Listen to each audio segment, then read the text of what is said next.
Welcome to the Green Podcast. My name is Dylan Welch. I'm the CEO of green.org and Dylan Welch Media.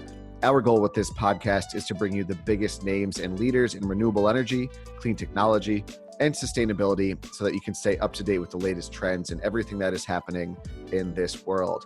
Not only that, you'll get some action items for your life so that you can apply some amazing things and make your world a better place as well. Let's get the show started. Real quick, before we kick off this episode, I want to announce that we have our fall 2022 Green Summit in San Diego, September 17th. Tickets are now available, so get yours today. It's one day of different speakers in renewable energy, clean technology, sustainability, all leaders sharing their vision in TED Talk style presentations for what the world will look like with a more sustainable future.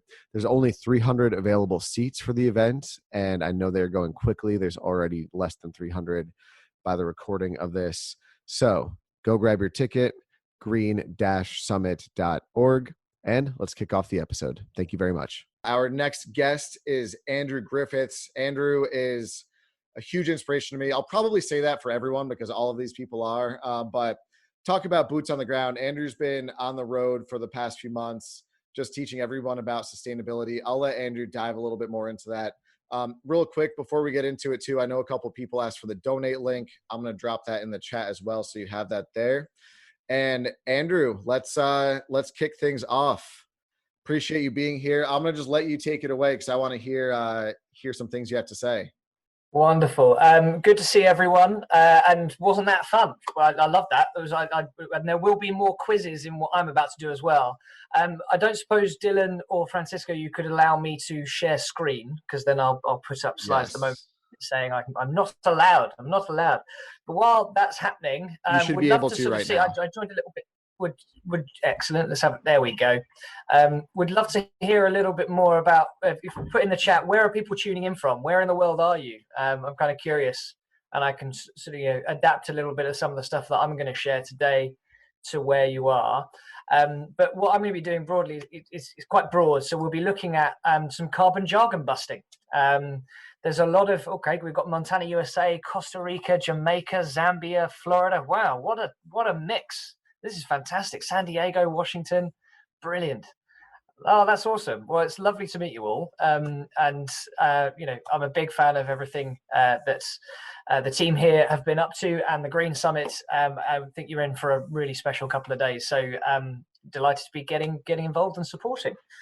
So as Dylan mentioned, we went on the road in this big blue bus that you see here. We travel all over the UK.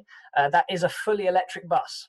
Fully electric. We went all over the UK and we did a double-decker hydrogen bus in Northern Ireland, and so we really experienced the highs and the lows of trying to charge a very, very large vehicle everywhere that we went all over the UK. And I can reassure you that it was possible. It was hard. It required a lot of planning, but we managed to do it all in the build-up to COP26, the big sustainability summit that happened in Glasgow in November last year. And what we did when we were traveling around was we did carbon jargon busting, because it can be quite confusing, can't it? Like, I'd be interested to see how many people are confident, by show of hands, hit the raise hand button. How many people are confident in that they know the difference between net zero, carbon neutral, carbon negative, climate positive, carbon positive, all of these carbon jargon terms that get thrown around? Not seeing many hands. Okay, so we'll get cracking. Yeah, it's a real challenge. I can see Carol, Mama Coopersmith isn't confident at all either. So we'll make sure that Mama Coopersmith knows by the end of this session. So a little bit about me. So I'm Director of Community and Partnerships at an organisation called Planet Mark, and we certify organisations for carbon reduction and the creation of social value. So we essentially support businesses and charities and schools and universities on their sustainability journeys. And we've been going for about 9 years. And we're sort of something that has been demonstrated to work. We do a lot to engage with our members because they have to be reducing year on year. And so our members in 2019, pre-COVID, our members all over the world, reduced their absolute carbon emissions by 12% on average, pre-COVID. In 2020, they reduced it, COVID stat, they reduced it by 24.5%. So the first thing I want to reassure you is that when we're talking about things like net zero, it is absolutely possible for you to take action, and it is absolutely possible for you to make progress in a relatively short space of time. And our members sort of stand testament to that. So this was the carbon tour, and the big call to action I'll be rounding off with is encouraging you and your organizations and your communities to get involved in something called the Race to Zero, which is the UN campaign to get as many organizations setting credible net zero targets as possible. But before we get into that, we really need to know a bit more about what net zero actually means, right? So this is the tour that we did of the UK at the end of last year. We were on the road for 3.5 months. So you can see we went all over the shop. It was great fun. And we got to see, we had over 8,000 people come out to events that we did. And the feedback was very, very good. So carbon jargon. Okay, any experts in the room feel really confident with the scopes of emission? Anyone know their scopes of emissions? Don't worry if you don't, because we'll cover off a very top line over. You don't need to know all the detail on this, but it is really useful for you to understand the crude difference between the three scopes: scope 1, scope 2, scope 3. But first of all, why carbon, right? What about methane and nitrous oxides and all these other greenhouse gases? Why are we talking about carbon emissions and ignoring those? Simple answer is we're not. When you hear someone like me or someone else talk about carbon emissions or a carbon footprint, what we really mean is something that's called carbon dioxide equivalent. You'll see it written as CO2e. And what that is basically scientists came together and they created something called the Greenhouse Gas Protocol, which is an international protocol that allows us to say, so this much methane equals this much carbon dioxide in terms of its warming effects. So take methane. It's like a much thicker blanket on the atmosphere. It has a greater warming effect, but it also doesn't last as long in the atmosphere as carbon dioxide does. And so based on that, we know that for every 1 ton of methane, it equals 28 tons of carbon dioxide. 1 equals 28. And so we use that to calculate a single metric, CO2e, and it makes it much simpler than us measuring, 10 different things rather than just measuring the one. So hopefully that makes sense. Well, when I'm talking about carbon, we're talking about all of the greenhouse gases. Next step, we have 3 scopes of emission, right? And this is important when we start to pick apart the differences between carbon neutral and net zero. And over the next couple of days, you're going to hear a lot of these terms getting thrown about. And it's important that this stuff sort of doesn't go over your head and you know what they mean. So scope 1 is the fuel that you burn. So if you have a gas heating system or an oil heating system or vehicles, petrol or diesel vehicles that you own, that's your scope 1 emission, because you are the one burning that fuel. You are emitting those gases, they're going into the atmosphere, and you're the ones burning it. Scope 2 is the energy that you use, because you're not the one burning the fuel, but someone else somewhere in a power station might be burning coal or gas or some other fuel that is creating that emission. Ideally, obviously, we're getting our energy from renewable sources increasingly, but that's your scope 2 emission, is your indirect emissions, which is your energy, essentially your electricity. So broadly, your scopes 1 and 2 emissions are your utility bills and your car if you own one, right? If you own some vehicles in a vehicle fleet or on a personal level, right? So that's scopes 1 and 2. Scope 3, everything else. Absolutely everything else. So that includes things like commuting. It includes where you buy products and services from. It includes business travel. It includes your pensions and your investments. There are 15 different categories of scope 3 emissions in total.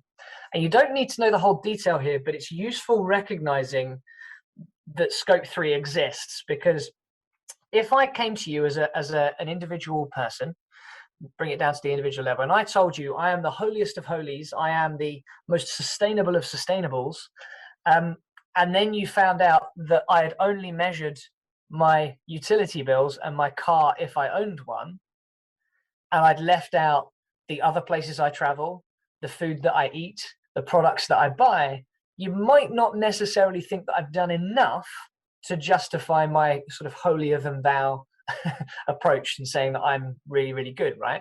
And so when you think about that on an individual level and then scale that up to a corporate or a business level, it's really important when you see a carbon footprint or you see a net zero target or you see someone saying I'm carbon neutral, your first question is, what did you measure? What have you actually measured within this? And you'll see why in just a moment.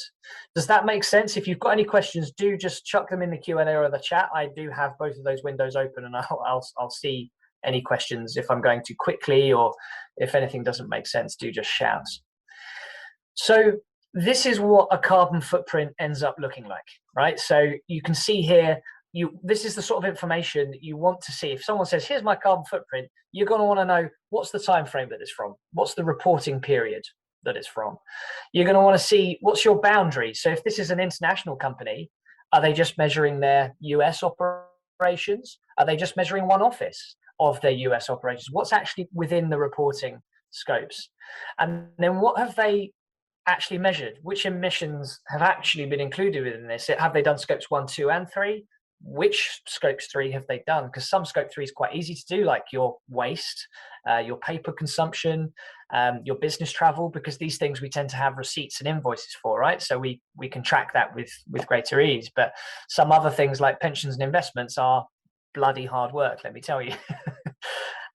So you can see, you want to have this sort of information. You start being able to see a breakdown that starts to be quite useful for you, and be able to say, you know, if I was a business and this was my carbon footprint, would I want to start with the, you know, trying to do sustainability initiatives on the bit that's 1% of my carbon footprint? Or perhaps do I want to start with the bits that are 48% and 37% of my carbon footprint? Where's my low-hanging fruit in terms of carbon reductions likely to be? So, yeah, and so you can see, Marley, great points there. I'm going to show you the different things you do with that in just a moment, because so that's what a carbon footprint of one of our members looks like, basically. And so this is where I'm going to share what Marley's just recognized and pointed out here. So what do we have to do in order to achieve net zero? What do we mean by net zero? And so this first bubble, our scopes 1 and 2, our fuel that we burn, the energy that we use, you have to get it to 0. And the way that you do that is through procuring renewable energy, through having an electric vehicle or a hydrogen fleet instead of a petrol or diesel one, and energy efficiency measures, all of those sorts of things, that you get it to the equivalent of 0 by procuring renewable energy and replacing all of those direct and indirect emissions. Scope 3, you have to get as close as possible to 0. And I mean, the array of things that you'll do on this is huge, but it's massive. It's engaging with your suppliers and asking them questions about what they're doing. It's reducing your waste in all areas. It's looking at how you travel and encouraging your employees to travel in different ways, whether it be taking public transport or whatever like that. And then and only then do you get left with what's known as residual or unavoidable emissions. Because what net zero does is it says, let's say I'm a bike manufacturer, right? There's going to be some unavoidable emissions in the frame of the bike itself, let alone in the production of it. There's some unavoidable residual emissions. And so it acknowledges that it's not possible for all organizations to get to true 0. And so there's going to be a certain amount of netting off that's going to need to happen. And with net zero, you are only allowed to use what's known as carbon removal offsets. What we mean by that is your natural solution. So it's your tree planting, it's your peatland, it's your seagrass, things that actually suck carbon dioxide out of the atmosphere. There are some limited technologies starting to develop, but they're very expensive and very inefficient compared to natural solutions. And the carbon removal schemes is really where it's at. And the reason for that is that if I've got some carbon footprint left over, I've got to net off that by removing that same amount of carbon dioxide from the atmosphere, right? Whereas the other type of carbon offsets is what's known as a carbon avoidance offset. And those are much more common and much easier to get a hold of. So carbon avoidance offsets are ones where it's investing in wind farms and solar farms and that sort of thing. Where if I build a solar farm, my solar farm doesn't suck any carbon dioxide out of the atmosphere, does it? Right? That's not its job. And so, you know, that's an avoidance. I'm just avoiding more going in, whereas my carbon removal offsets actually suck and store carbon dioxide and other greenhouse gases over a longer period of time. So net zero versus carbon neutral. This is the best way we found of communicating this concept to people. So this is what true zero would be, right? I'm going from 100% today, and then I plan out how long it's going to take me, and then I end up hitting the bottom line and I reach 0%, right? That's true zero. What net zero does is this, right? So you're 100% now today. You have to reduce by 90% or more your carbon footprint. You have to reduce by 90% or more. And you have to measure as much of your scopes 1, 2, and 3 as possible. And then you are only allowed to use carbon removal offsets against the last 10% maximum from your original baseline, right? This is the Science-Based Targets Initiative standard. It is the internationally recognized standard. If you hear someone saying something different, they are wrong. Tell them they are wrong and they need to go and look at the SBTi standard. So that's what net zero is. So what's carbon neutral? Carbon neutral is this, the orange line over here on the left-hand side of the chart. So if I measure today my carbon footprint, I could then, carbon neutral is governed by a piece of legislation called PAS 2060. And technically, you only have to measure your scopes 1 and 2, the fuel you burn, the energy you use, and you have to be reducing those year on year. But I might not be measuring my scope 3 emissions to qualify for carbon neutrality. And I can buy either carbon removal or carbon avoidance offsets today, and I would be carbon neutral today. Very hard, almost impossible to be net zero overnight. Carbon neutral, you can. And so you can see the difference in the stringency of this, right? Carbon negative, climate positive, carbon positive, these terms aren't regulated at all, so be wary of them. But what people tend to mean by it is instead of buying 100% offsets against their scopes 1 and 2 or more, they buy 200, 300 or 400%, right? So to put this into terms that make sense, if I'm a business and I have 1,000-ton carbon footprint, to be carbon neutral, I might only be measuring my utility bills on my vehicle fleet and missing out lots of stuff. I might be doing that, or I might be doing more. That's why you have to ask what I'm measuring. And then I'd buy 1,000 tons of offsets, and now I'm carbon neutral. To claim to be carbon negative or climate positive, I'd then buy 2,000, 3,000 or 4,000 tons of offsets, but I might still only be measuring my scopes 1 and 2. What net zero means is I'm going from that 1,000 tons and I'm reducing by 900 tons, and I'm only allowed to use carbon removal offsets against the last 100 tons. Does that make sense? Do you see the difference? And so what the big message that we're trying to drive home here is the journey that we are all on is net zero. 2050 is the deadline set by the Paris Climate Agreement. 2050 is the deadline that we're working towards, and that's going to come forward. In Scotland, the deadline is 2045. Different places around the world are setting different deadlines in law. So 2050, we have to be net zero. So it's not if, it's when. Things like carbon neutral are nice things, they're good, but they're steps on the journey and they shouldn't be framed as the end destination. They're steps in the right direction as part of a wider net zero strategy. So our call to action is basically plot your curve, figure out where you are today. You can't manage what you're not measuring, right? So plot where you are today and then start, pick out your target. Are you going to aim for 2030, 2040, 2035, whatever's right, whatever's ambitious but realistic for you? Plot that curve, because that's what then tells you, therefore, I need to be reducing my emissions by, if you're going for a 2030 target from now, and now's when you're measuring your baseline, you're likely to be needing to be reducing your absolute carbon footprint by about 15 to 20% per year on average in order to achieve that. So you can see how it starts to help you plan against that. So I'm taking a page out of Shane's book to wrap up, and we're going to do a little quiz. Let me just see if for some reason this doesn't appear to be working. Let me quickly stop sharing and then I'll reshare again in just a moment. We're going to be using Slido. So if you go to slido.com, if we go to slido.com, then you'll be able to access the slides in just a moment, and you're going to put in the term. Here we go. It's sort of starting to come up here now. Can you see, let me just share screen again. Can we see the slides here? It's not really displaying in the best way, is it? That's a strange one. If you go to slido.com, put in the code net0, then you should be able to look at the answers in here. And we've got a few different sort of few challenges in here. This is really strange. I've literally never seen a presentation do it quite like this before. So what I might do is open up Slido itself. I enjoyed Kahoot earlier. That was great. I've not really used Kahoot before. I'm going to open up thing here. I'm going to present this like this instead.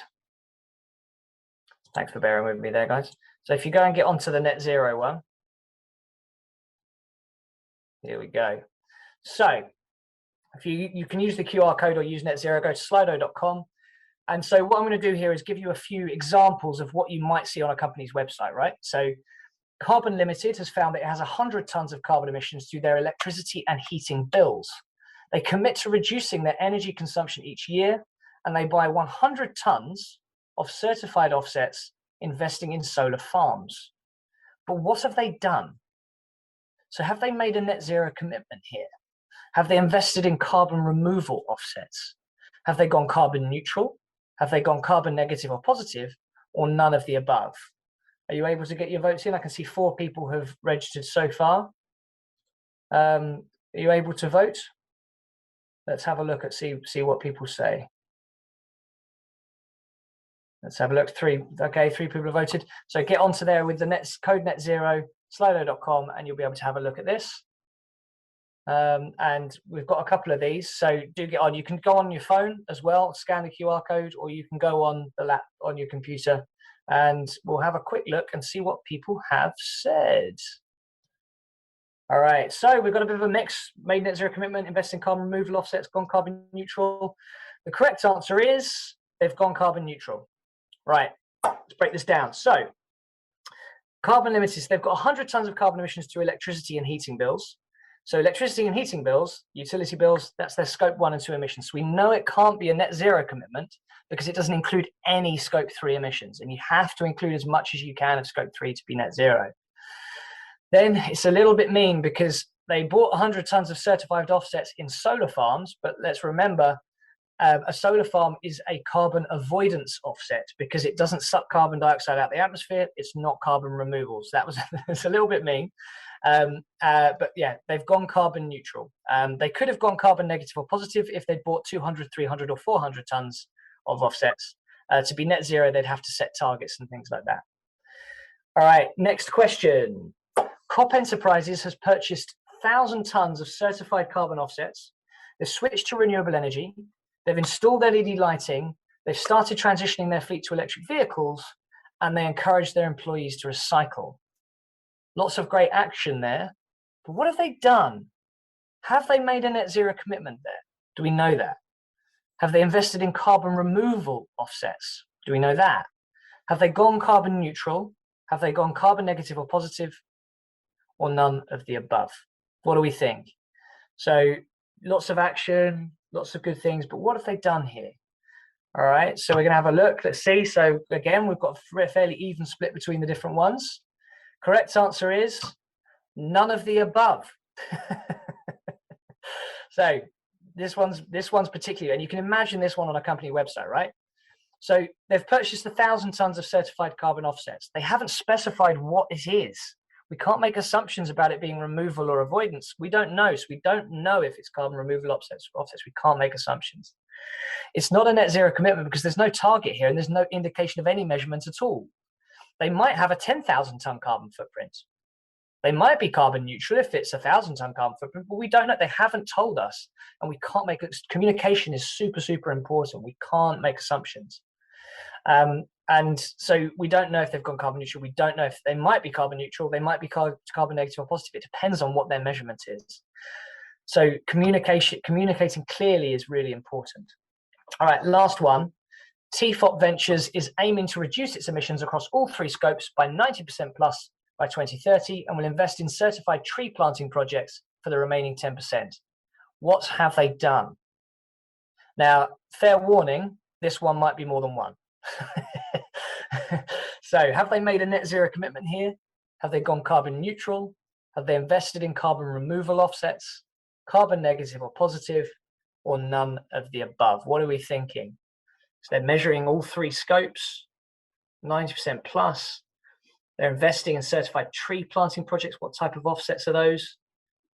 Right, so what have they done? All right, I'll give you a few more seconds. 5, 4, 3, 2, 1. All right, let's have a look.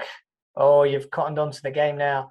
So 50% net zero, 100% carbon removal. Correct answer is they've made a net zero commitment and they have invested in carbon removal offsets.